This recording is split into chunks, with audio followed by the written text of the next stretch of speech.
There's nothing like snook hook sets at dawn or catching a tarpon in the moonlight. Find your next fishing trip made easy on fishingbooker.com and experience the magic of the Sunshine State or any other destination on your fishing bucket list. Book a blue water adventure in search of sailfish or go snapper fishing with the kids. With over 6,000 captains and trips to choose from, planning your next one just got a whole lot easier. Download the Fishing Booker app on the Google Play or App Store, or visit them online at fishingbooker.com to book your trip today. I'm sure a lot of you guys remember the old ceremonial hunting tradition of eating the heart out of the first animal you kill. Meat from those organs are among the most nutrient-rich foods on the planet. You can get those same benefits your ancestors craved via convenient daily capsules from Heart and Soil. Find out more at heartandsoil.co. And remember, use code MeatEater for 10% off your purchase. Welcome to the Wired to Hunt podcast, your home for deer hunting news, stories, and strategies. And now, your host, Mark Kenyon. Welcome to the Wired to Hunt podcast. I am your host, Mark Kenyon, and this is episode 353.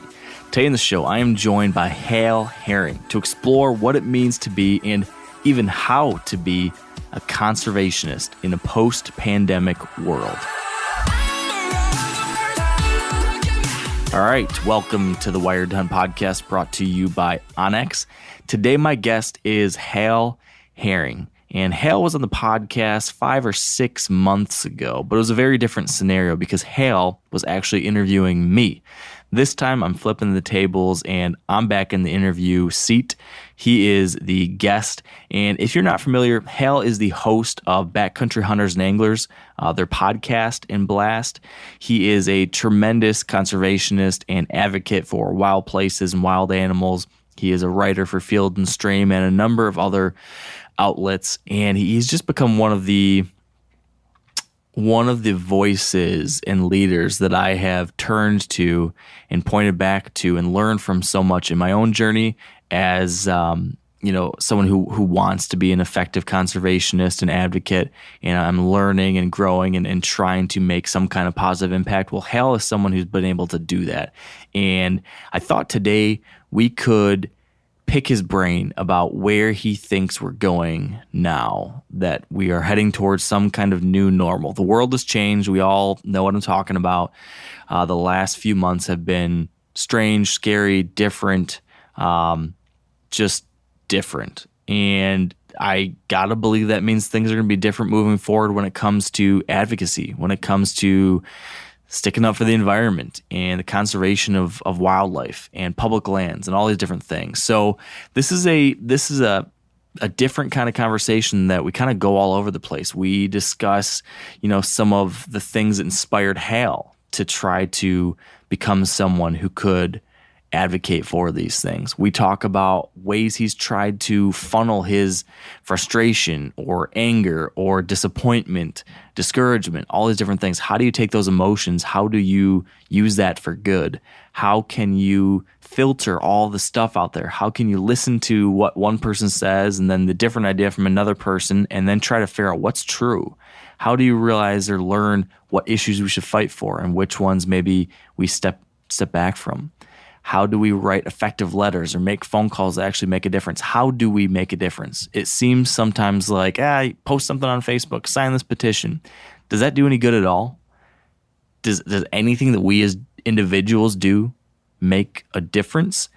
Especially now that this whole shitstorm of a pandemic has hit us across the country, and it seems like everyone's so focused on that, on health and the economy. Is there even time and energy and oxygen left in the room to talk about conservation of public lands? That is what we talk about with Hal today. I think if you listen to this podcast, you are a hunter. If you're a hunter and you listen to this podcast, you care about these things. You care about deer.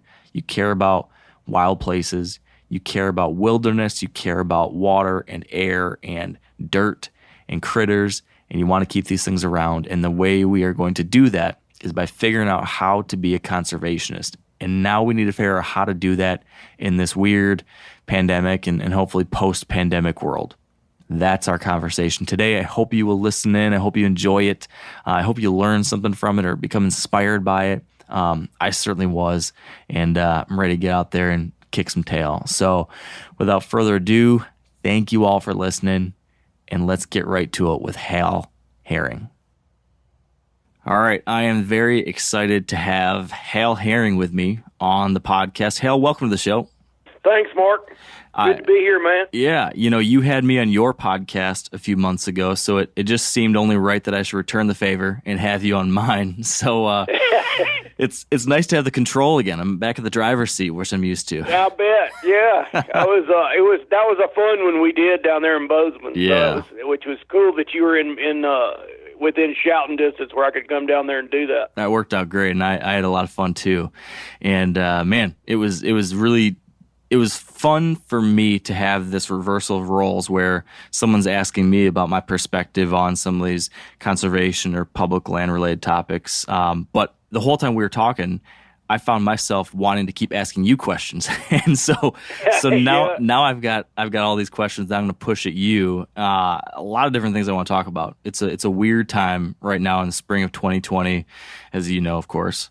I'm in it too. Yeah, you're right there. We're in the same boat on that. How are you handling things? How has this changed your typical spring activities, lifestyle, anything like that?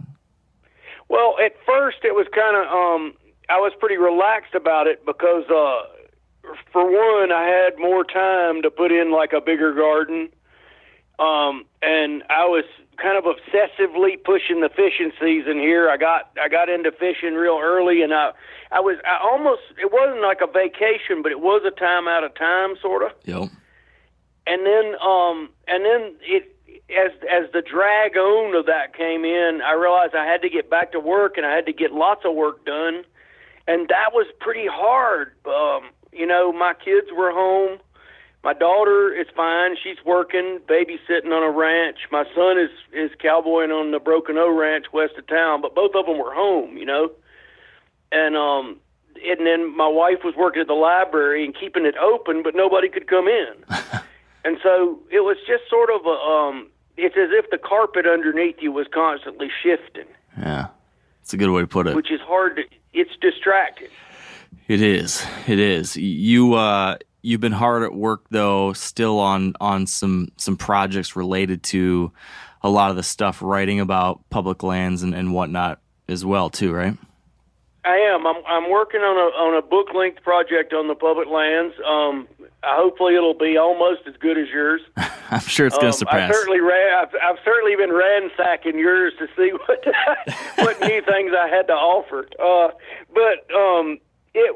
I'm working on that, and I was super lucky to have that project underway before the shutdown.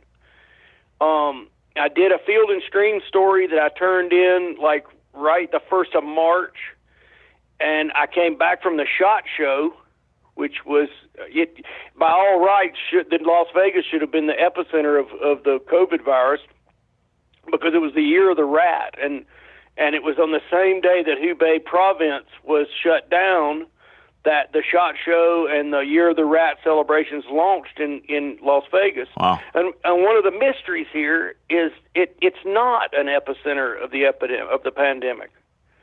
So nobody knows anything, and that's something we could talk about. Yeah, that's very true. So many questions. We have great scientists and we have great science, but the world, including viruses, are a mystery to us, and maybe there's a lesson there. I don't know. I feel like those questions, asking those things, wondering about those things, that's probably what makes you such an interesting and helpful writer. I mean, that's what makes any of us a writer, probably, or creators, is being curious. Don't you think? Is being curious for sure. Yeah. And then there's another element to that, because no, I don't really know about the motivation of viruses. I don't know what they're doing. But I do know, like, if you take care of, and I'm not on a soapbox here, but if you go and do a restoration project on a trout stream or on a tributary to your favorite catfish river, that you can throw a stone and have a real effect that you can see. And so there's this balance between the things that we cannot know, the huge world of mystery and peril, and the things that we can actually address, which, not surprisingly, might help you get through the things you can't understand. Yeah. Or you can't see coming. It's funny you bring this up, and this is exactly one of the things that I want to talk to you about, which is this whole idea of like the things you can control or the things you can maybe have an impact on.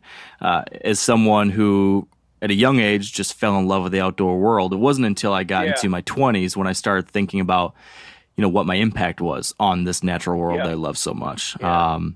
And then once I started thinking about that, it was this massive kind of cascade of different questions and answers. And, well, what does this mean then? Or what should I do about that given this? When did that happen for you? Like, when did you realize that you had an impact, or that you had, or that you could make a difference, or anything? Like, when did you realize that you wanted to do what you're doing now, which is writing about and advocating for wild places and wild animals and things like that?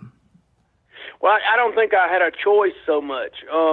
Like when I grew up in North Alabama, and that the development there is double, triple, quadruple what it was when I was born. And so, like from an early age, my parents they bought a farm outside of Huntsville, and we lived out there. But from an early age, they were like, "Isn't that beautiful? Isn't it sad that they've channelized the creek, where we all fished?" And so I was steeped in that kind of idea early. I mean, the idea of natural beauty and like, my parents were very religious, and so like God and not so much stewardship, but just the mystery of creation, right, was always there. So it was really deep ingrained in me. And then it was doubled down because you could go out there and snag red horse in the spring, these beautiful, huge suckers, and that would run up this creek, and you would bring them home and eat them, and they were bony. Or you could shoot a rabbit and have it for supper, and like you'd spend just like all of your time immersed in this thing. And so later on, I don't think it was quid pro quo. I think it was just like, you know what, Mark? One of the things I saw was like, holy smokes, you could fix that. I remember when I got into the game farming stories, it was one of the very first big investigative journalism thing I ever did. And I was like, whoa, they just built a huge game-proof fence across the wild mule deer migration path.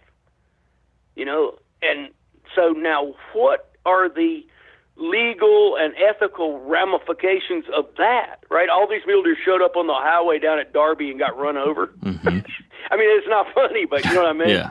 I was like, damn, you could take that fence down and make it better. But somebody owns that fence, so how do we deal with that, What were the... It's almost like it's fairly simple. Right, but it's not, though, because it's not. Easier said than done, I think, for... Right, which is incredibly interesting. When did you realize that you could do it, though? Or was there... I don't know. Was there a person? Was there something you read? Was there some kick in the ass that went from, oh, there's something you could do, to, damn it, I have to be the one to do it? Well, but I did read Ted Williams a lot, and in my 20s, like in my late 20s, and Ted Williams was doing at Audubon, he had a column called Insight. Yep. And I read that one, and that was about game farming, one of the ones I found because I was getting interested in this. But, I worked as a laboring person and I did all kind of weird labor jobs, and so I never made a lot of money. And so to sell a story about something that I was already like really passionate about, and get a check for say $600 or $1,200, you're like, oh, whoa, this is something maybe I can do. Yeah. That's pretty much how I got into it. I did not ever. I had a lot of fury about ecological devastation, but I didn't really do much with it. And I was lucky to meet people. I worked on trail crew for a guy who was very important. He said, anger is not really that's not really a substantive way to address things that bother you. Unfocused anger. Are you telling me that ranting on Facebook or Twitter is not a productive use of my time, Hal? I don't know, but if so, I share your guilt. It's funny, though, because these days with social media, it is so easy to have that fury and put it out there in the world. And there's some, at least for some people, there's some, I don't know, a little bit of therapeutic effect to doing that. But you're not really doing anything. Yeah, there's some catharsis there, but you're not really doing anything. You're getting almost the illusion of accomplishment, but it's not it's not really impacting things in a substantial way other than annoying whoever follows you on social media. So right, and it's dangerous in that you lose friends over it. Oh yeah. That wouldn't otherwise know that you had these ideas, Yeah, it can get real toxic and nasty, that's for sure. I've strongly thought about just getting off of Facebook totally, because I've just gotten sick of a lot of the stuff I've seen there. But at the same time, I find myself having some fury too, and I wish, there's times I want to just yell at the world. How do you channel that?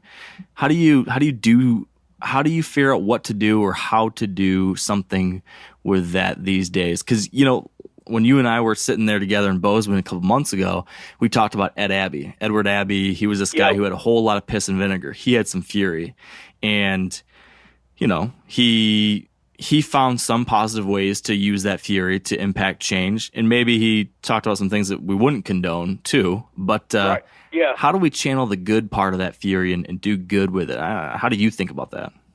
Well, I would say there's several things in there. One thing Abbey came from was a place of incredibly deep love for that place where he found himself in the desert. Like behind the anger, behind the polemicist, there's a person who is unbelievably happy to walk through the desert for miles and miles and just look at stuff and pull it all in. And so that's different than a person who's just walking around in a fury. Does that make sense? Yeah, it's got the foundation is strong. The foundation is like irrefutable. Like this guy really loves this. One of the quotes was like, let's love America. Let's save some of it. Yeah, I stand for what I stand on. Yeah, and I just. I got introduced to his work really early because my father loved that movie. It's called The Brave Cowboy. Yep. And it was made with Kirk Douglas, Lonely Are the Brave. Yep. And he was really interested in that movie, which is strange. I mean, he was a lawyer and wasn't particularly into anarchist theory and stuff. But so we had that book. And then years later, I saw like Desert Solitaire and all those other stuff. But I think that's part of it. Is you gotta love stuff first, and then the other part of it is that really cool thing about journalism, which is it's not always practiced for sure, but where you really and truly insist on abandoning your own biases, your own expectations, and your own hopes for what something might be, and you just sit there and go off and take it in and let the chips fall, the truth chips fall where they may. You're looking for truth, whether it's uncomfortable, whether you hate what you find, and that's a really cool, like, spiritual discipline. Mm-hmm. A positive thing probably for people to do, whether they're journalists or not. Exactly, and incredibly difficult. And I definitely don't expect everybody to do that any more than I expect somebody to go to a Zen monastery or, do the snow leopard trail in Tibet or whatever, Yeah. It's more fun to crush the beer can on your head and say, that guy's an idiot. Yeah. Yeah, that's true. I mean, it's way more fun and more liberating and all, but it doesn't really lead anywhere. Right. No, it raises a good question just in general, like how to filter all the stuff out there right now. Because you could take any particular issue that's relevant to this conversation, whether it be some new regulation or deregulation of something in the energy industry, or it could be privatization of public lands or something. And there's going to be people on all sides of the issue telling you this is right, this is wrong, believe me, don't believe him, so on and so forth. And it's so easy now to get the truth lost. You wrote something last year, a couple of years ago in Field and Stream. It was something like, how do you write in a post-truth era or something along those lines? Right, I remember that, yeah. How do you, I don't know if we are in a post-truth era, but how do you go about filtering everything given just the confusion of everything these days? Well, in that essay I wrote, if you believe in a post-truth era, then you should pull on a pair of tennis shoes without your socks and go for a jog in the Bob Marshall Wilderness when it's 23 below. And get way, way out there where you can't get home by dark. And then tell me about post-truth. So relativism, the idea that nothing can truly be defined is not something that hunters and fishermen and real outdoorsmen will ever going to embrace. Not enough. I mean, you don't put the plug in the John boat, buddy. You're going down. Yeah, some things are irrefutable. Yeah, they are, and the plug is a very simple thing to put in there. You know what I mean? It's like so there, but human perceptions of that truth all are in conflict, and the nature of a democratic republic like ours is to let the best argument win if it's presented in a way that people will listen to it. And I keep coming back to this. It's like the freedom of public lands, restoring floodplains and fisheries, removing unnecessary dams, having effective and clear regulations about air and clean water, and then incentives to get people to follow those rather than trying to dodge them. I mean, those are things we can actually do, and I promise you that the truth of, say, the Des Moines Water District, where they cannot purify that water enough to meet safe drinking water standards, that's not post-truth. That's just real. You drink that, it's not going to be good for you. Mm-hmm. You restore those wetlands upstream. You incentivize those farmers upstream to stop putting that fertilizer in there. And I'm talking about regulation and incentive. I'm not talking about taking people's profits, because we're all on the edge with money in this country because things are so expensive and our life is we have a lot of expectation. So you incentivize, you can clean that up. This is something we could all agree on. The question, though, then becomes, for a lot of people, it's those things, like that idea sounds really good. I certainly agree with it. But then there's going to be someone who's going to come at you with this other, say, well, no, they're taking away personal freedoms or private property rights, or they're de-incentivizing business, or they're making it harder for people to keep jobs. There's always there's so many of these different angles that it's hard to parse. So I think from a really practical standpoint, for like an average person, a guy or girl out there listening who they've got their job, they don't work in this space, but they love the outdoors, they love hunting and fishing and wild places, and they're trying to make sense of all this stuff that's coming in. And some of this stuff they're hearing you or me saying, hey, pay attention to this. Some of this stuff they're seeing on the news, some of this stuff they're wondering, okay, is this important? Is this not important? Is this a good thing, or is this actually bad? How do you go about like truth checking or verifying? How do you BS check all these different environmental issues or regulations? Because maybe there are some things that are an overreach, maybe not.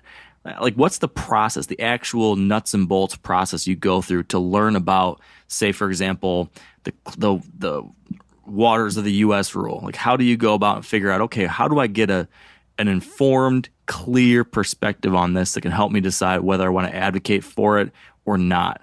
How can an average person do that? That's a great question. And so, as a journalist, what I'm going to do, one thing, I am coming at something from an assumption, though, that clean water is better than, like, polluted water.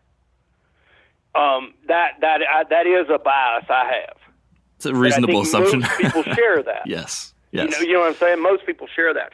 So how do we get that? And was the Waters of the U.S. rule a effective way to achieve that goal?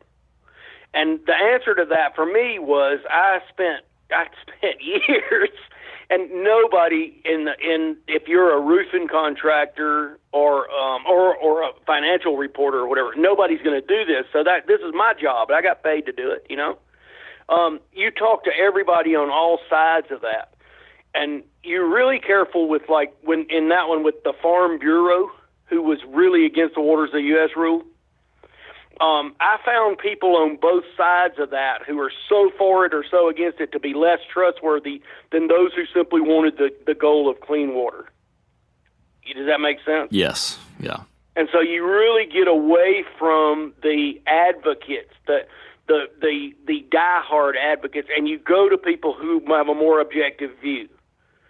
And again, my bias is for clean water versus polluted water. So how do we achieve that? And in my opinion, after writing all of those for so long, the Waters of the U.S. Act was a very well-written, it took into account private property rights and eventualities and all. But one of the things it required, there's two things that were wrong with it. One, they knew they couldn't get it through Congress because the farmers, developers, and some of the mining interests did not want it, and they had more clout in Congress than the people who just wanted to try to make this Clean Water Act, expanded. Mm-hmm.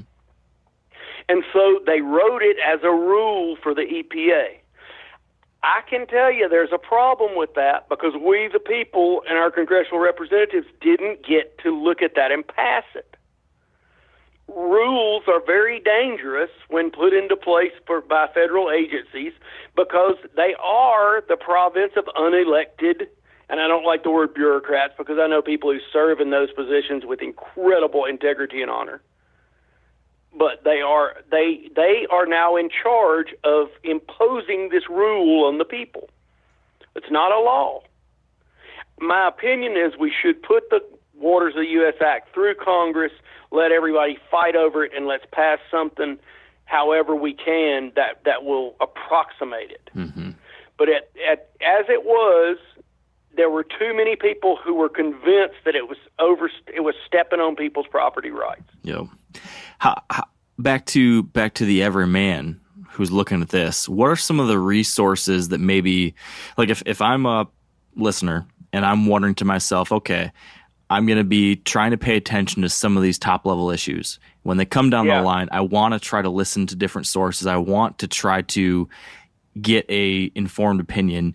Do you have any recommended resources or types of people or types of websites or I don't know, anything that you would recommend people turn to try to get a clear understanding of these different pieces of legislation or rules or issues that impact conservationists?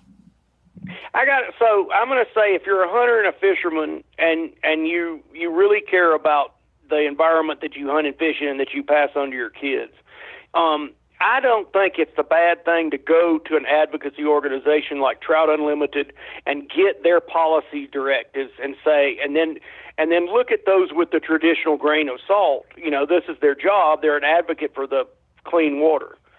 So, but I do think that backcountry hunters and anglers and National Wildlife Federation and Trout Unlimited are in good faith. And they will give you a rundown on what they think is important to protect clean water, air, public lands, whatever. And so these organizations are very important. Now, that said, you go, if you have worries, you ask them, and then you go and you read. And one of the things that happened in the Tyson chicken spill on the Mulberry Fork of the Black Warrior in Alabama, which is last winter, mm-hmm. Local coverage of that thing was great. And it was not biased, and people were furious at Tyson, and they asked Tyson why they did it, and the local coverage was very, very good. And so you gotta read, you gotta get off the internet and get a local paper, whatever danger they're in. I was building a fire this morning and reading the Helena Independent Record, which I don't get anymore because we don't deliver it here. And I was learning things about my community, my county, that I would never get in a million years reading on the internet because it's not local news. And that's a peril we're in as a democratic republic that depends on the First Amendment of the freedom of speech and the press. Yes. I mean, we need local news, good local news. I wonder about this often, just whether it be the local news or just the larger top level designation of news or resources that you can trust. Yeah. I think trust is the thing these days that is exceedingly hard to pin down. Yeah, can we go back just for to the Waters of the U.S. Act? Yeah. Rule. It required that the American people have some level of trust in the Environmental Protection Agency and by extrapolation, the federal government. The Waters of the U.S. Act, in order for it to work, the rule, it meant that we had to trust the federal government not to overreach on our private properties, and the end result was it was a huge propaganda campaign against it, yes, but the end result was that the American people decided that they didn't trust the federal government that much, and that's fine. I think not to trust is good, like the old Arabic proverb. To trust is wonderful. Not to trust is better. I think that's good, but that comes with a penalty. Mm-hmm.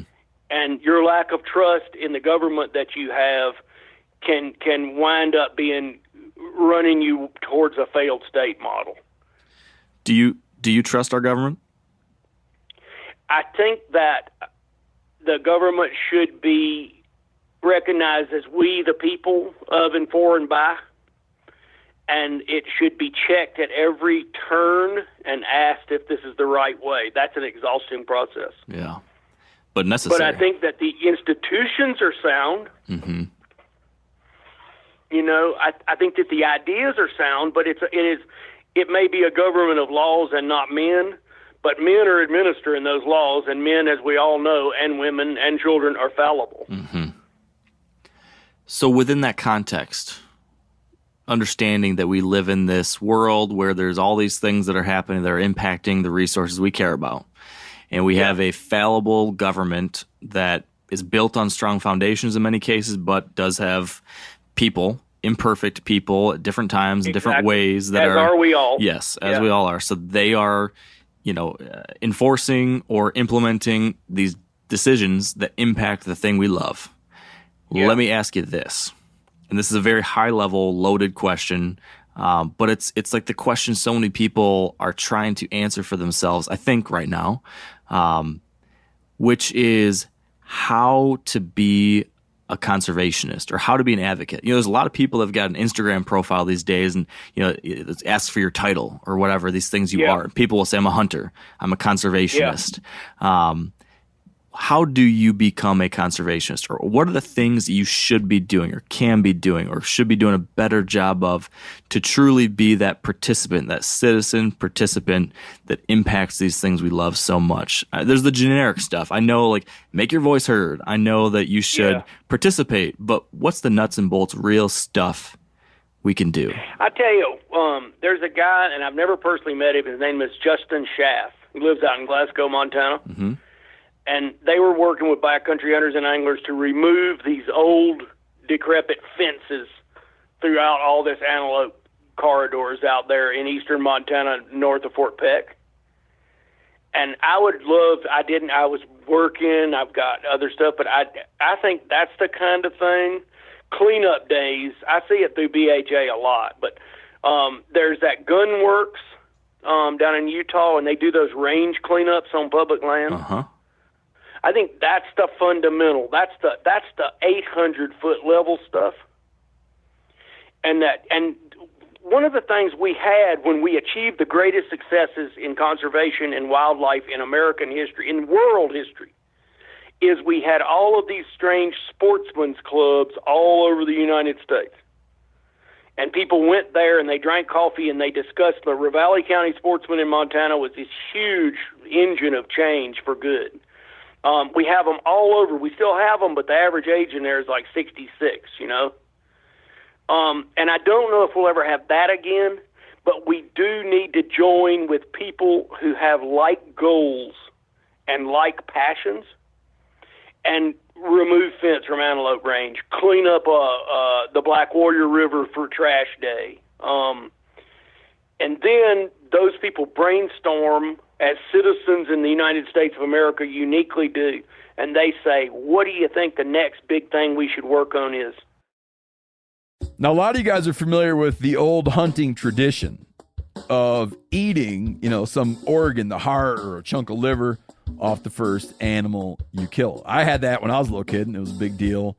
Organ meats were always prized by frontier people who knew the importance of getting a lot of different minerals and nutrients. And as often is the case, those guys were onto something, because organs are among the most nutrient-rich foods on the planet. And you can get the same benefits your ancestors craved via convenient daily capsules from Heart and Soil, made exclusively from regeneratively raised, grass-fed, and finished cattle.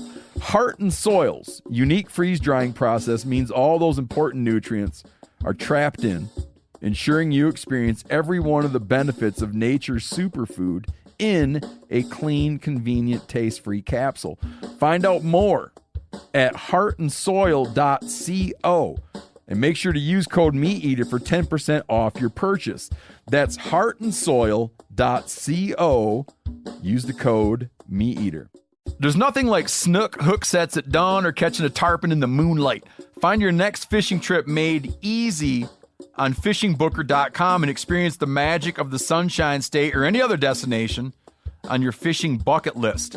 Book a blue water adventure in search of sailfish or go snapper fishing with the kids. With over 6,000 captains and trips to choose from, planning your next one just got a whole lot easier. Download the Fishing Booker app on the Google Play or App Store, or visit them online at fishingbooker.com to book your trip today.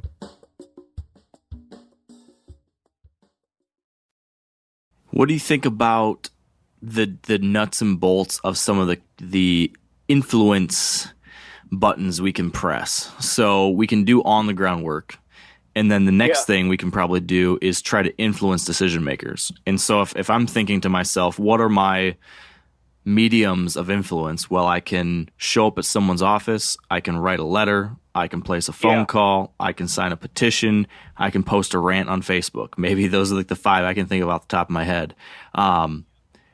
What of those do you think are most effective? And then secondly, how do you make one of those more effective? Like you can send an email that's like the pre-written email that BHA already put together for you, or you can write a whole custom letter. Does that make a difference? What's your take on any of that? I think the custom letter does make a difference for sure, but we don't all have time to do that. I mean, you got a new baby in the house. Yeah. And so the other is, say, 80% as effective, and so that's one hell of a lot better than 0. Mm-hmm.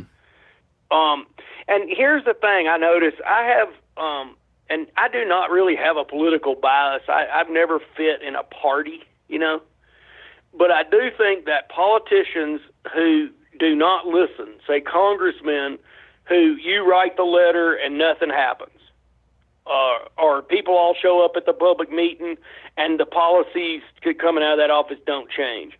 It's time for Americans just to vote those people out, because the people you're going to get in that do listen, they're not necessarily. It's like I know people who do single issue voting on guns in particular, and I share the Second Amendment reverence, and I'm a Second Amendment absolutist even, which is uncomfortable around more liberal people, but that's a perfect example of where we voted a single issue and let these politicians go wild all around it.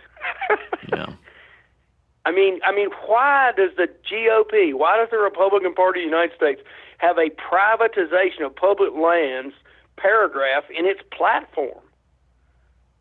I mean, how many of us want that? Mm-hmm. You know, I mean, I just think there should be pressure there until that is removed from the platform. And I get emails and contact all the time from people that listen to the podcast, and they're very conservative, and they just go, you know what, we've come to the end of this idea that because I vote Republican that I'm going to put up with water pollution and privatization of public lands. I'm done with that. So now, what are they going to do? Yeah, that's the question. So what do you do? It's 2020. We've got an election coming up here in a matter of months. Yeah. What do you actually do to change that? It seems daunting. Well, Tim Fox is running for governor here in Montana, and he came out with a whole. I haven't read all of it yet. He came out with a whole policy directives on conservation, stream access, public lands. So that's going to be like, why don't all of them have that? And so if they don't have that, you're going to say, well, dude, I don't know if I can vote for you. What do you want? What do you want? What are you trying to make of my country? What are you doing up there? If you want to privatize public lands, what are you representing? Do you think, certainly not me. Yeah. Do you think it comes down to just the critical mass of people reaching out to these folks? So, for example, you have Republican candidates in Montana that are coming out in support of public lands and conservation issues because they realize in Montana enough people are raising a ruckus that they better. Yep. But maybe in, I don't know, South Carolina or something, maybe they're not. And so Republicans there feel like they don't need to worry about that part of things because no one's giving them a hard time. Is it as simple as that? I think it's as simple as that. And I think that one of the things we've done in this country is we've been so successful with the Clean Water Act, the Clean Air Act, the Restoration of Wildlife, Pittman-Robertson, Land and Water Conservation Fund, that a lot of people have been able to deprioritize those things in their own political life or their own daily life, because somebody somewhere is taking care of that. Yeah. Right. But in a democratic republic, which requires on the participation of the citizenry, when you don't you think somebody else is taking care of it, a lot of times the bridge collapses. Like you go, wow, I hope those engineers know what they're doing. That bridge looks like it's kind of off center. Yeah, it comes down to that trust again. Yeah, yes. And I guess if we lose the trust that we can make a difference, we're in big trouble. And I don't think we're there anywhere near that yet. You wrote though in February of 2019, you wrote that you were worried that to some degree America's hunters and anglers had lost their stomach for a fight because of some of the things that were going on a year ago. There was the shutdown, there was the expiration of the LWCF, all sorts of other things that we're aware of going on with deregulation of environmental policies, still some people poking at the public lands privatization issue. Now it's a year later, some things have changed, but I'm curious, do you still feel that way? I tell you what's happened was that the fight that we're talking about, the fight for public land and wildlife and all, it has become, we have got to take that out of the polarities. We as a people, all of us, Democrats, Republicans, Independents, we have to remove the goals that we have. What is that thing? We can disagree on methods, but we can agree on goals or whatever. Mm-hmm. So we have to. My friend David Ledford, who's a biologist in Kentucky, we did a podcast with him, and he has this kind of thing he'll say. He says, "What is it that you want?" He's particularly an ornithologist. He's a big, rowdy, Kentucky guy who loves birds and hunting and elk hunting and stuff. And I met him because he worked at the Elk Foundation a long time ago. He's gone back to Kentucky, but he's fond of saying, "What is it that you want?" Because on these reclaimed coal mine lands where he works, they can plant the plants and make sure they live that will support migratory, say, warblers. Okay? Mm-hmm.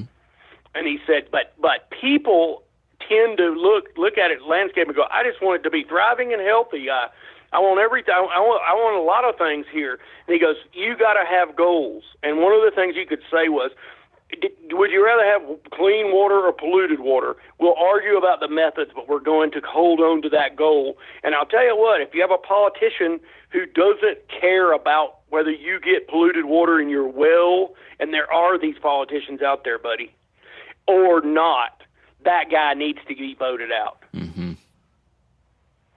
I mean, that Elk River coal washing spill that they happened in West Virginia, Mm-hmm.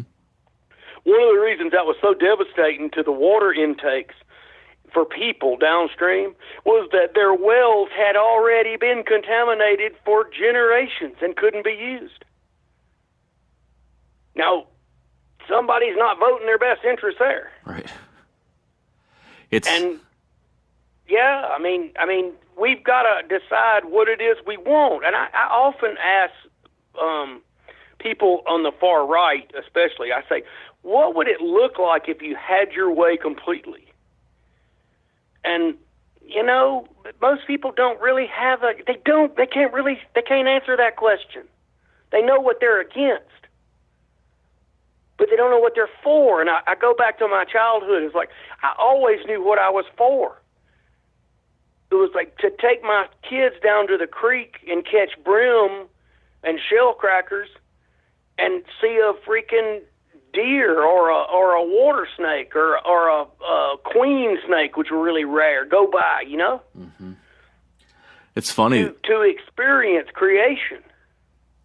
It's funny, though, is that so true, but at the same time, if you look at history, if history is an indicator, more often it seems like it's only the threat of danger or crisis that gets people off their asses and doing something, which isn't always true, but it seems like in many cases it is. Yeah, I think that's evolutionary biology for us as a species. Yeah.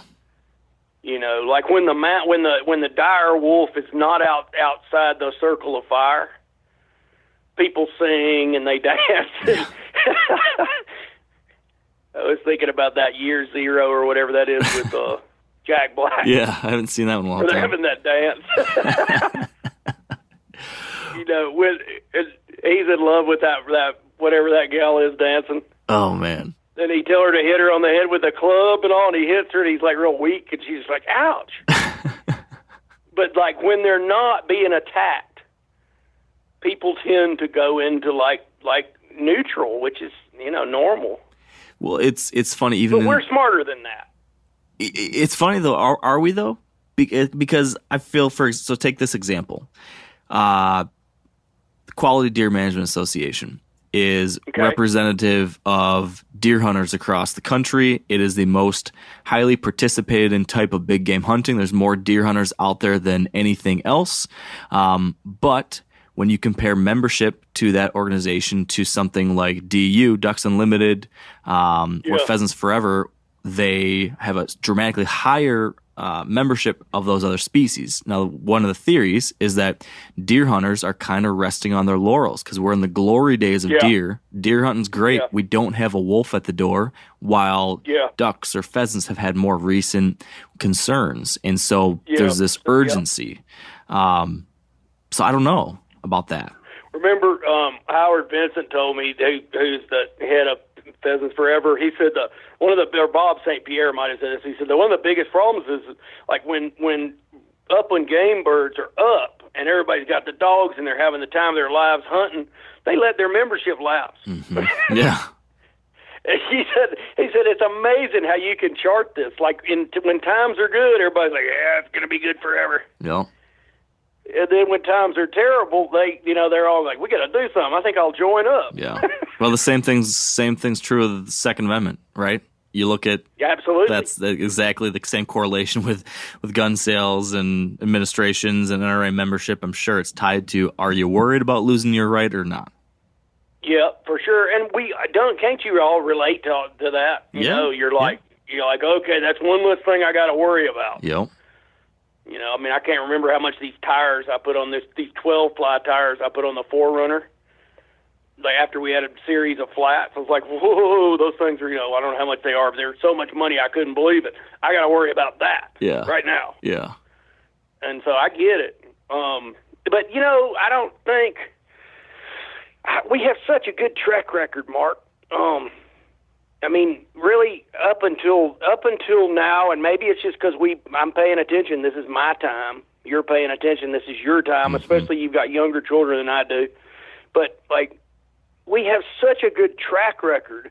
Like I was thinking when this it's not a meat shortage, but when the COVID-19 got the meat processors, and you realize that like a quarter of all the meat is processed in these 5 plants. Like that's a big national security, food security problem. Yeah. Like, how come we let all of our local slaughterhouse processing facilities go belly up one by one over the course of my life? I mean, that wasn't very smart. But every time I open up the computer now, there's somebody writing about local food security. And I was reading a piece from the Food and Environment Reporting Network. I was reading one from Civil Eats, which is something I follow there. And it's like, people are buying more seeds. They're talking about local food security. So we're a problem-solving bunch of folks, for better or worse. We dammed up all our rivers. We got rid of the bison in like 30 years, and then we brought them back. Yeah. Like we're the best in the world at wrecking stuff and then fixing it. It's a good way to put it. Yeah. We really are, though. I mean, you look at Europe, and it's just kind of moribund compared to here. I mean, it's just like here, it's just like there's just vibrancy, and I think part of it is the conflict, and I think we're too polarized now, but it's the conflicting visions for our country that are like 2 turbines, you know, those magnets that make electricity? Yep. Pushing and pulling. I think that's it. Yeah, pushing and pulling, and like there's just this like blue fire right in the middle of that.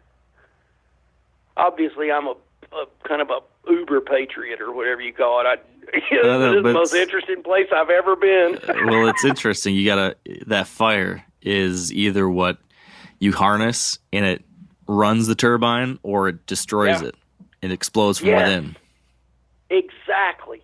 It blows the roof off the building and kills everybody out there. Mm-hmm.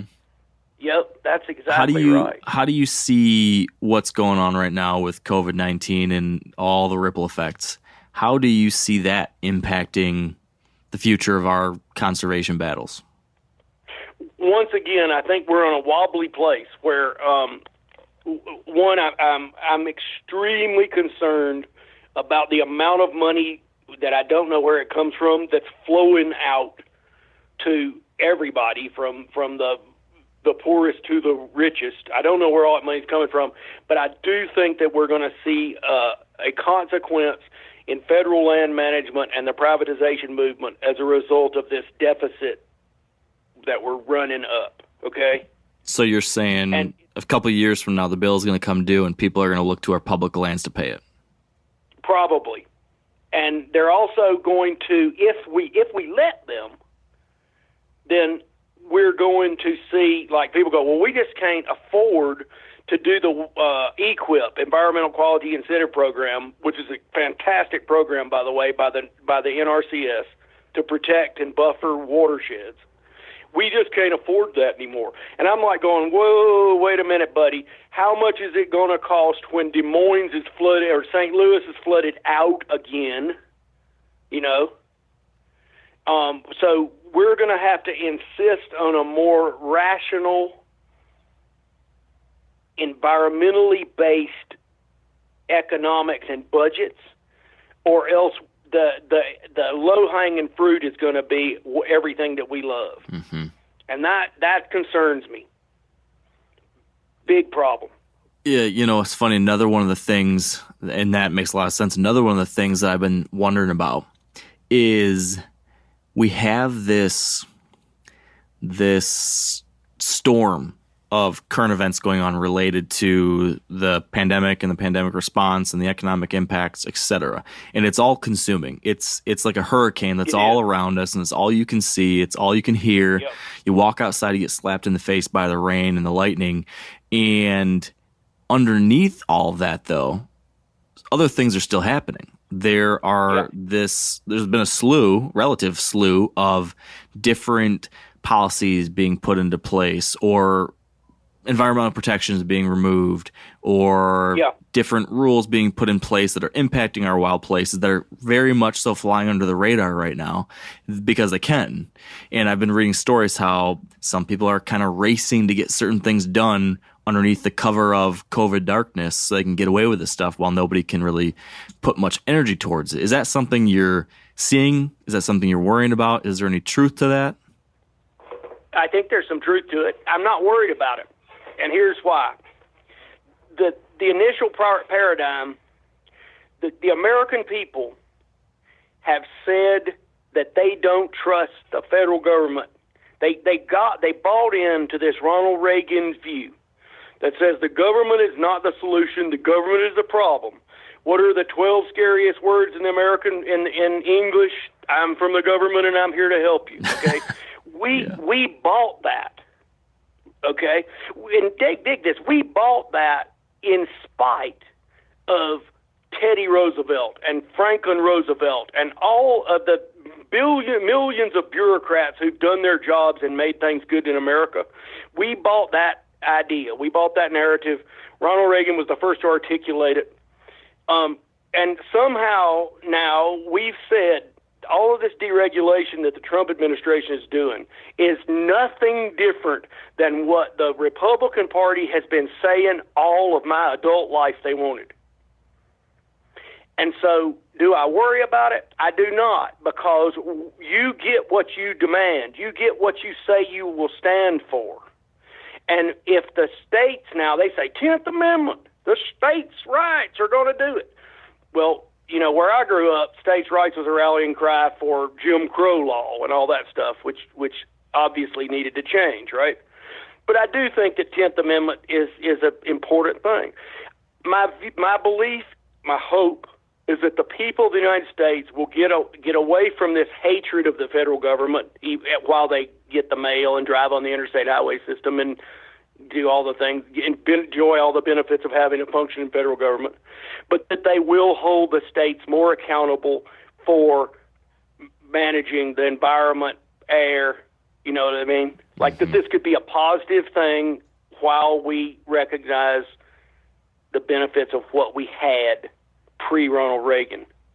And I'm not saying Ronald Reagan was bad or anything, but this was just something that came up in the 80s that has now achieved kind of a nuclear success amongst Americans. Yeah. So here's an interesting example of something that's relevant to what you described. How about something who kind of came of age of sorts, ideologically at least, during that era, who's now having an impact and who's sliding under the radar in certain ways, which is William Perry Pendley, the acting director of the BLM, who, just like a rule that was not put in front of Congress and didn't have to be voted on, he's been named an acting director of the BLM, but not made the real director of the BLM, so he doesn't have to go through he couldn't be confirmed by Congress. Exactly. So he doesn't have to go through the confirmation. This is obviously a piece of skullduggery that the American people are, you know, I just can't believe there's just not enough of us that know what's at issue there, I guess. So we've got a guy who's publicly stated he is anti-public land that is now in charge of the agency that administers, I believe, the largest percentage of our public lands in the country. And that's still happening. It's been going on for a year or something like that now. Yeah. And again, he just got re-upped and no one's talking about it. What do you think about that kind of thing? I think that if I were looking for an example of why I did not trust an administration, that example would be a photo of William Parker Pendley. Yeah. And I'll tell you another thing. If American hunters and fishermen and women are going to put up with an administration who appoints, I would ask your listeners to do this. Look up Pacific States Legal Foundation and Mountain States Legal Foundation, which is where Pendley came from, which is where Gail Norton came from under George Bush 43, and where James Watt was an originator who was under Reagan, who, did all that outlandish stuff on public lands, against the public lands. Look up Mountain States Legal Foundation. Look up Pacific States Legal Foundation, and just judge for yourself whether representatives from those organizations should be in control of American public policy. And I'm not saying that those people may not perform a valuable service as gadflies and watchdogs and lawyers in the private sector, but ask yourself whether those representatives from those firms should be in public policy with power over things that you believe in and that you want. So here's the dilemma, though, Hal, is someone can be, a hunter angler out there trying to pay attention to this stuff, trying to say what's going on in our government right now that's good for our environment, for hunting and fishing, and what's going on that's not so good. And they see something like this with Pendley, and they go and do the research you just told them to do, and they see that, hey, okay, this is an issue. This is not a good thing. This is an indication of people doing something that is not going to help us out in the long run. So that might put a X in the column of, hey, these guys aren't doing very good when it comes to these things. And when I go to the voters box this November, I'm thinking about that. But look on the flip side. How about, a month or two ago, they came out with the new hunting access increases for wildlife refuges, and they're increasing access to a whole bunch of different pieces of public lands across the country. That seems like a pretty good thing. You wrote about that. I did too. Yeah. So how does someone make sense of that? Like, hey, here's a really good thing they're doing. Well, what did it cost them to? Okay, so Randy Newberg has that wonderful saying: "Conservation is not convenient." Yeah. And when you do large-scale restoration of, say, the Mississippi River watersheds, there are winners and losers, there's no doubt. So what did it cost them to reestablish some access? And I'm not saying it's not important to the wildlife refuges versus having William Parker Pendley in control of at Interior, right? Like what was the convenient thing? Mm-hmm. And I'm not saying it's throw us a bone, because it is throwing us a bone, and we all know that is. But it's a good bone. Right. You don't want to look a gift horse in the mouth completely, right? No, but you can accept that and still say that William Parker Pendley, or that ridiculous leasing orgy that they went on oil and gas in the migration corridors and stuff like that. In Wyoming? I mean, yeah. And that... The reason that's a problem is, one, the state of Wyoming did not stand up and push back against that leasing, even though their fishing game, they didn't feel that they had the power to push back. That's a problem, okay? The other problem is those leases imply a right to drill, and you can easily use those leases as hostage leases in the future. And you could say, you're going to have to pay me, or I'm going to take the knife to the Mona Lisa here. Don't want to,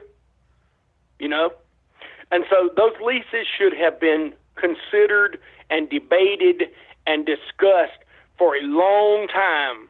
It's not analysis paralysis to try to find out what that right answer is.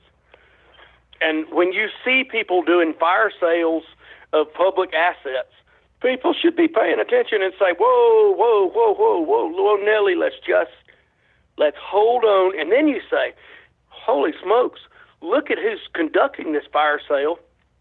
They are an anti-public lands activist. So do we really? So then you write your letters, I guess, but in the end you're going to have to change the paradigm that says that these people are allowed to auction off our assets or privatize our public lands or enable other people to profit by polluting our water. Mm-hmm. That's the paradigm that we haven't gotten there yet. We never have gotten there. I think that's so. In the COVID-19 thing, these are the questions that are being asked. What is a healthy environment that'll make people strong and healthy and resilient in the face of pandemics? Local food security, clean water, places to do dispersed recreation. Now, a lot of you guys are familiar with the old hunting tradition of eating, some organ, the heart or a chunk of liver, off the first animal you kill. I had that when I was a little kid, and it was a big deal. Organ meats were always prized by frontier people who knew the importance of getting a lot of different minerals and nutrients. And as often is the case, those guys were onto something, because organs are among the most nutrient-rich foods on the planet. And you can get the same benefits your ancestors craved via convenient daily capsules from Heart and Soil, made exclusively from regeneratively raised, grass-fed, and finished cattle. Heart and Soil's unique freeze-drying process means all those important nutrients are trapped in, ensuring you experience every one of the benefits of nature's superfood in a clean, convenient, taste-free capsule. Find out more at heartandsoil.co. And make sure to use code MeatEater for 10% off your purchase. That's heartandsoil.co. Use the code MeatEater. There's nothing like snook hook sets at dawn or catching a tarpon in the moonlight. Find your next fishing trip made easy on fishingbooker.com and experience the magic of the Sunshine State or any other destination on your fishing bucket list. Book a blue water adventure in search of sailfish or go snapper fishing with the kids. With over 6,000 captains and trips to choose from, planning your next one just got a whole lot easier. Download the Fishing Booker app on the Google Play or App Store, or visit them online at fishingbooker.com to book your trip today.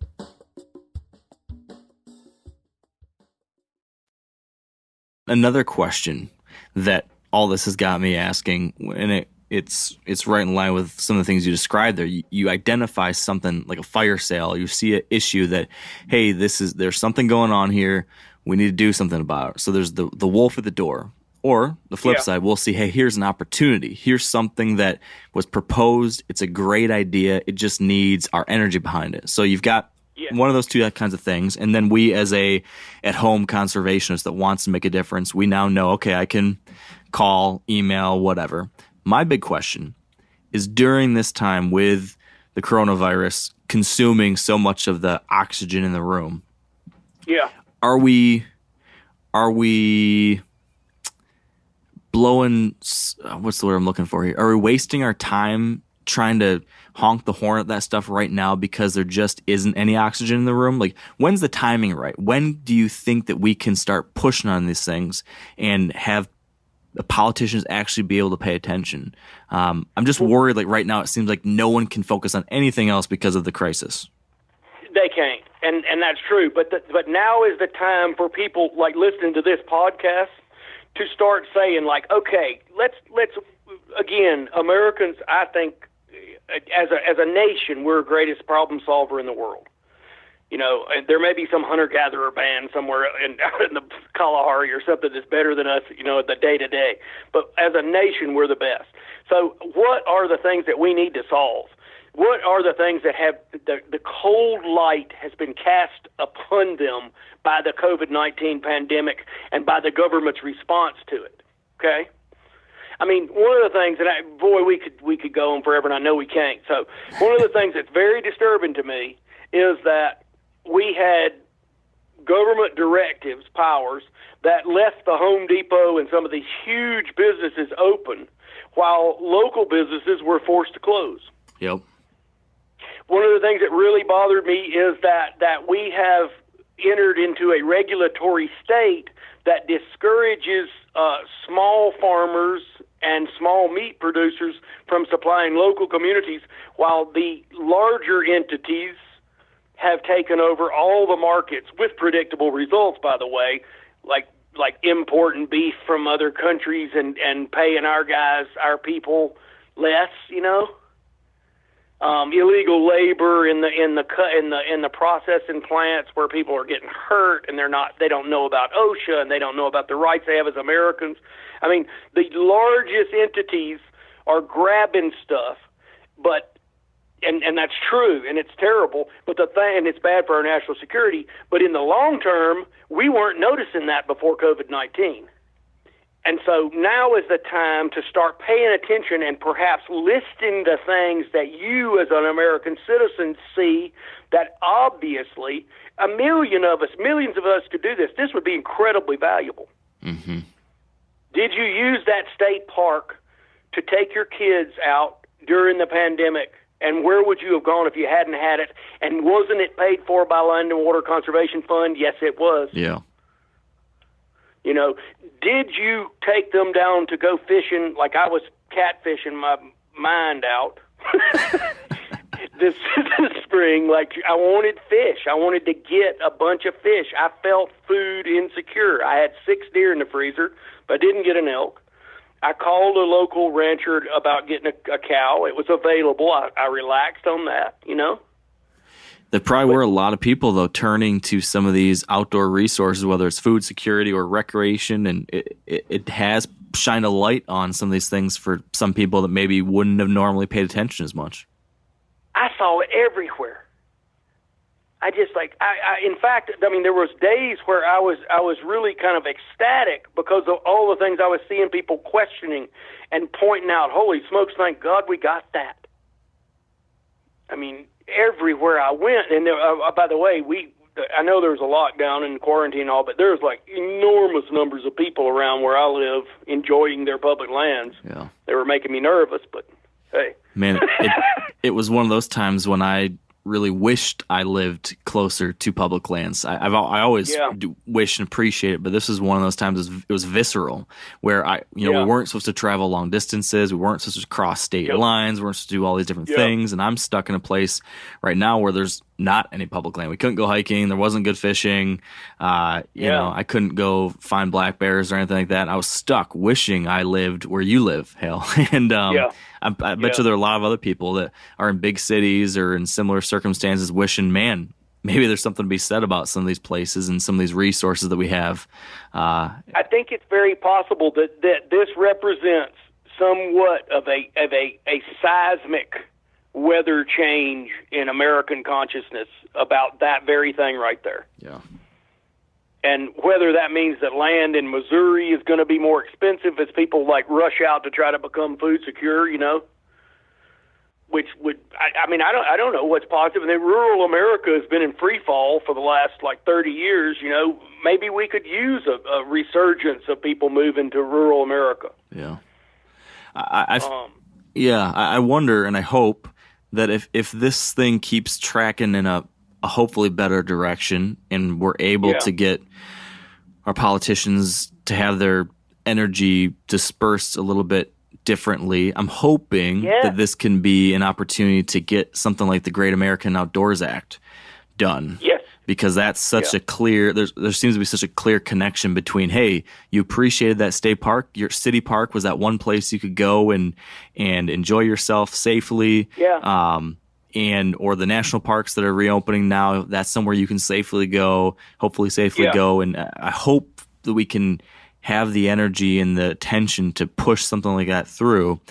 So there's that opportunity, but then I worry about the thing you mentioned earlier, which is the bills. How do you pay the bills after we just printed all this money? Here's the thing is those things are not going to be negotiable. You know, you're not going to be able to suck out the Land and Water Conservation Fund. These things are not negotiable. It's kind of like a family budget, right? When you're going to pay for your house, you're going to pay that mortgage, and you're going to pay that water bill because you need water. Those bills are not negotiable.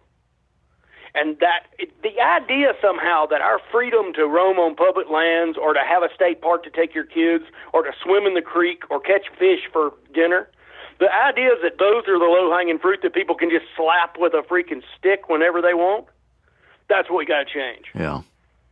These are inalienable natural rights of the American people. Not to have somebody poison my well because they don't want to pay to haul off that 55-gallon drum of used toluene. Right? Mm-hmm. That's not negotiable. Unfortunately, out of sight, out of mind for a lot of people, though. It is, and by the time it comes into sight, it's awful hard to get back. Yeah. And that's a big. That's one that I've been throwing this to everybody lately, but this is Frederick Douglass, and I just read his giant biography, which is giant. We're talking Frederick Douglass Turner, Frontier Thesis? No, Frederick Douglass the slave. Oh, yeah, sorry. he was the famous abolitionist, and he was actually a slave for all those years, and he bought his way out and then became like the firebrand, you know? Yes, yes. But he was also a very complicated, incredibly complicated person who I have come to see as a person who understands more about power, oppression, natural rights and stuff than anybody that I've ever read about. And this is what Frederick Douglass, who had been an actual slave, said. Power concedes nothing without demand. It never has, and it never will. You show me the exact amount of wrong and injustices that are visited upon a person, and I will show you the exact, oh, Lord have mercy, I've got it. I've got the wrong quote. But he said, you show me the amount of wrong and injustice that they will endure, and I will show you the amount that will be opposed upon them.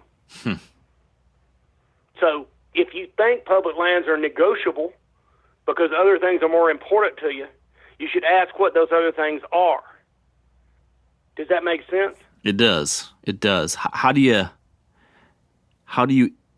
implement that into your daily life? How does that become a part of what we hunters and anglers do today, though? The first thing is to make time to enjoy all that stuff so you know what you're talking about. Remember Edward Abbey said, be a half-hearted fanatic? Yes. And if you do that, you'll outlive the bastards. Yeah. And in this case, though, the bastards may win unless you're willing to go to the mat for those things that you're out there enjoying. Mm-hmm. What do you think about some of these other ideas that have been floated recently to kind of pair these two things together? So derive some kind of public land or conservation benefit while also addressing some of the pandemic issues. For example, I've seen some people proposing, trying to lump a bunch of public land and recreation-related infrastructure work into a future stimulus bill. Or another idea being, what about bringing the conservation corps back and bringing some of these people that don't have jobs right now back to work in some of these places? Any thoughts on that? Is that something with legs? I think it's an incredible idea, and I think that I thought for a long time. I didn't serve in the Army or the military, although that was always one of my plans, and I never did. I do think that national service of some sort is a good idea in the future. I think we've become too abstracted from our system of governance, and not just civics class, but like actual participation as a citizen. And so I'd love to see something like a CCC. My grandfather was a super conservative guy in the Depression. He'd been in World War I and gotten mustard gas and all that stuff.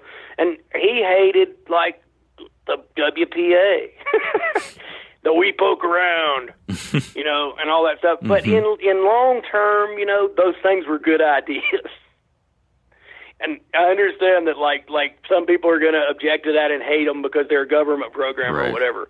But in the long term, they proved out. A lot of things did, like the Taylor Grazing Act, to address overgrazing on the public ranges in America. Yep. Those things proved out no matter how many naysayers there were at the time.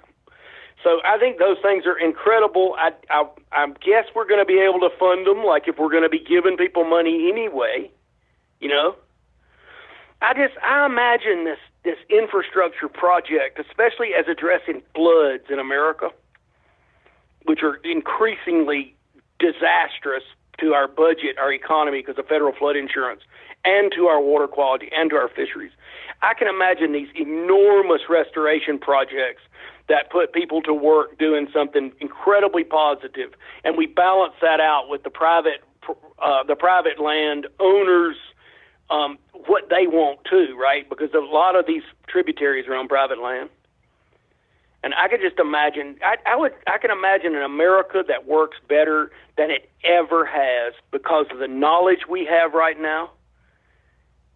And you could step forward into a future that we all want to live in. And it's not that complicated. We already know how to do it. We're just not sure how to get there. When this whole thing clears up, when hopefully whatever the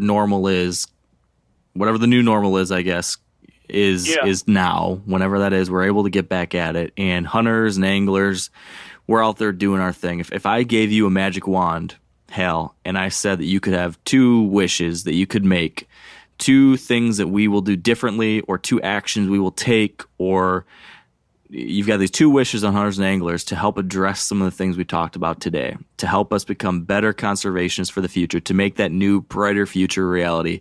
What are those 2 things you're going to ask for? Holy smokes. They're going to be boring. One is reform of federal flood insurance and a emphasis on restoring functioning watersheds across America, both for economic and other reasons. And I wrote a piece at Field and Stream called Let It Flood, how we can create clean the waters and create a hunting and fishing, save the economy, clean the waters and create a hunting and fishing paradise. That was like 2013 or something. But I during the research of that, I became convinced that this is one of the main things. So it would be reform of federal flood insurance and an emphasis on the restoration of America's watersheds. And the next one is that we as a people would agree that the American public land, 640 million acres, and that doesn't mean all of them. We're going to have to solve the checkerboard and all that stuff.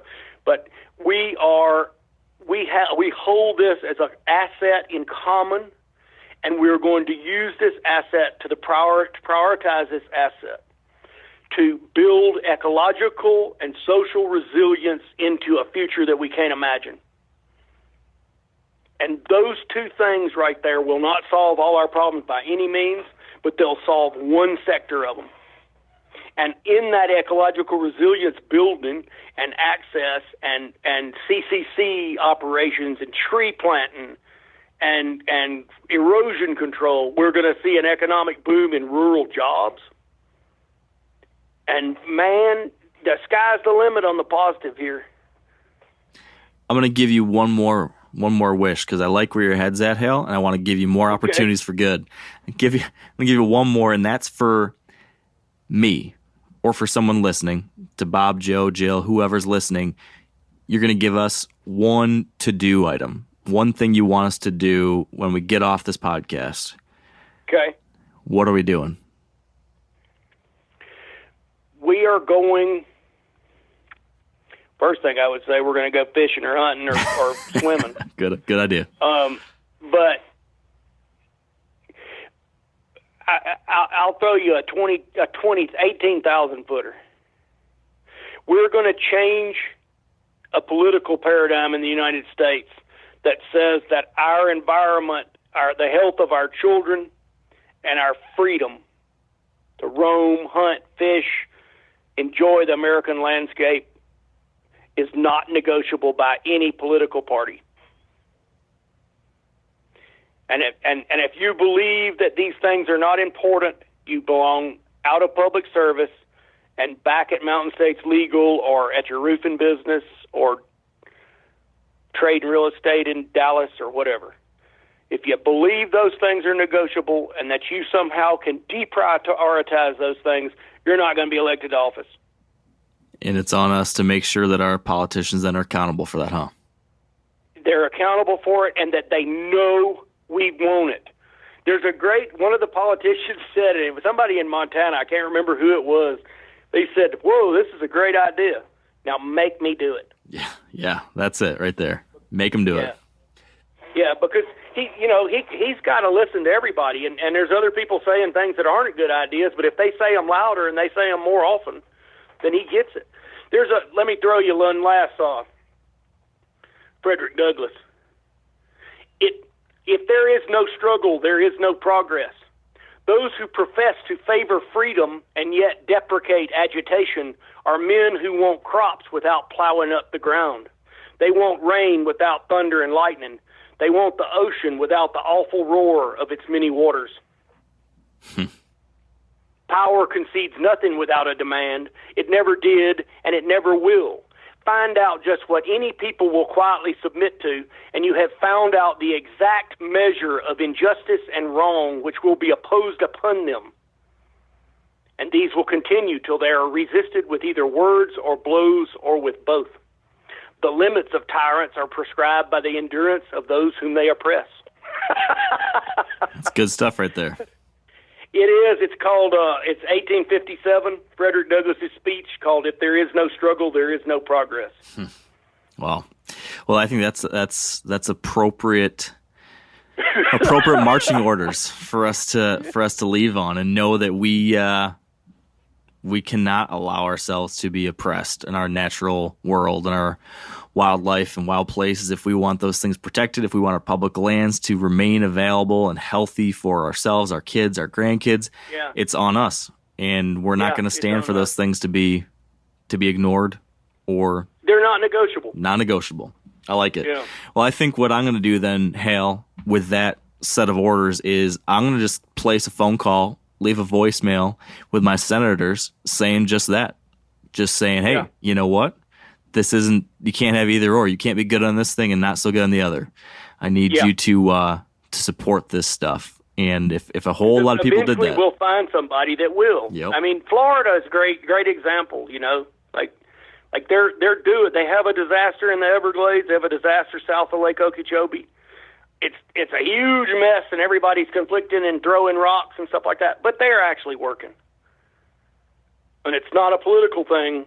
It used to be, but now it's like you said, it's in sight. Yeah. Right? It's not out of sight, out of mind. It's in sight. Right.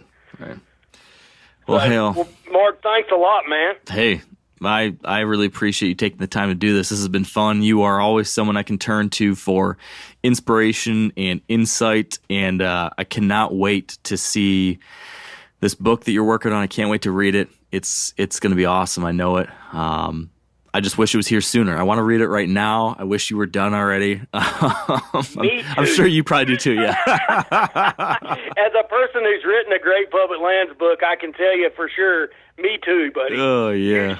And I know you must have felt like that at some point. Oh, for sure. Every day I was just wondering, when's this thing going to be done? Will I be able to finish it? Can I do this? Yeah. But I'm certain you will. Well, you did it, though, man, and it's a great book.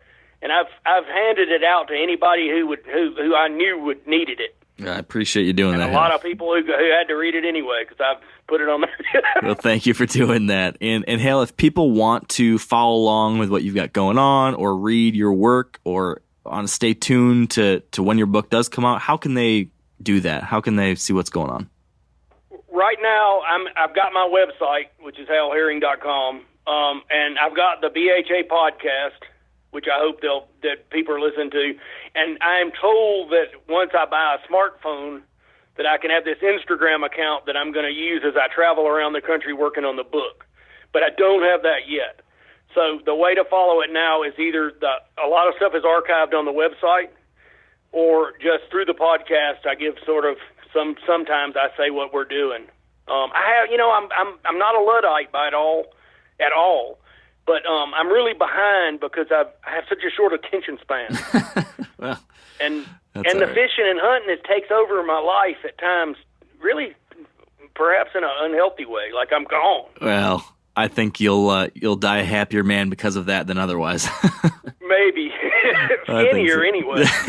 It could be worse things, Hal. Yeah. All right, Hal. Well, hey, man, thank you. come see us when this is all flat out. Hey, I will take you up on that. I love that part of the state. So I'll see you in Wyoming maybe too later in the summer. I agree. Sounds good, Hal. Cool, man. Thank you, Mark. And that is it for us today. Thanks for tuning in. Appreciate you being a part of this. Appreciate you listening to what we had to say as we kind of bounced all over the place. And I don't know, this was kind of one of those conversations where I was trying to wrestle with questions I've had myself and try to get Hal to help me think through it all. So hopefully that translates into something that is helpful to you too. So that said, thank you again. Be safe, be well, and until next time, stay wired to hunt.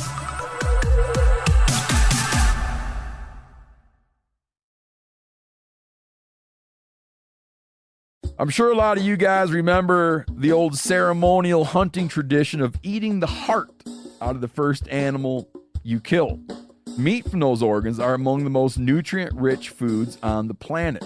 You can get those same benefits your ancestors craved via convenient daily capsules from Heart and Soil. Find out more at heartandsoil.co. And remember, use code MeatEater for 10% off your purchase.